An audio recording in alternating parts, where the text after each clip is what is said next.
நவராத்திரி. நவம் அப்படின்னா 9, ராத்திரி இரவுகள், நவராத்திரி 9 இரவுகள் என்று பொருள்.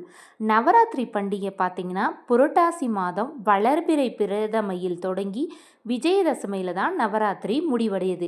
இந்த நவராத்திரி பார்த்திங்கன்னா 3 சக்திகளையும் ஒன்றாக வழிபடுவது தான் நவராத்திரிங்க.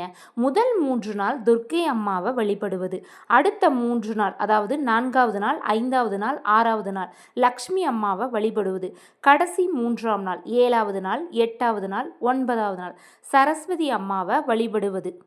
தொடர்ந்து 9 தினங்களுக்கு அடுத்து அதாவது 10வது நாள் விஜயதசமியாக கொண்டாடுறோம். நவராத்திரியோட முதல் நாள் அம்பாளை தேவி மகேஸ்வரி வடிவமாக வழிபடுறோம். 2வது நாள் கௌரி மாதா வடிவமாக வழிபடுறோம். 3வது நாள் வாராகி தாய் வடிவமாக வழிபடுறோம்.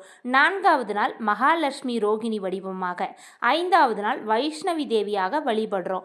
6வது நாள் இந்திராணி வடிவமாக வழிபடுறோம். 7வது நாள் பார்த்திங்கன்னா மகா சரஸ்வதி வடிவமாக வழிபடுறோம். 8வது நாள் பார்த்திங்கன்னா நரசிம்மி வடிவமாக வழிபடுறோம். 9வது தினம் அம்பிகை சாமுண்டி மாதாவாக வழிபடுறோம். 10வது தினம் அசுரர்களை அழித்து அம்பிகை பெற்ற வெற்றியை குறிக்கிறதுக்கு தான் விஜயதசமி கொண்டாடுறோம். அன்று அம்பிகையை வெற்றி திருமகளாக அலங்கரித்து வழிபாடு செய்கிறோங்க. இப்படி தான் நவராத்திரியோட 10 தினங்கள் நாம் வழிபாடு செய்கிறோம். இந்த தகவல் உங்களுக்கு பயனுள்ளதாக இருந்ததுன்னா மறக்காமல் என்னோட சேனலுக்கு சப்ஸ்கிரைப் அண்ட் லைக் பண்ணிடுங்க, கமெண்ட் பண்ணிடுங்க. நட்புடன் சகோதரி அபிராஜு.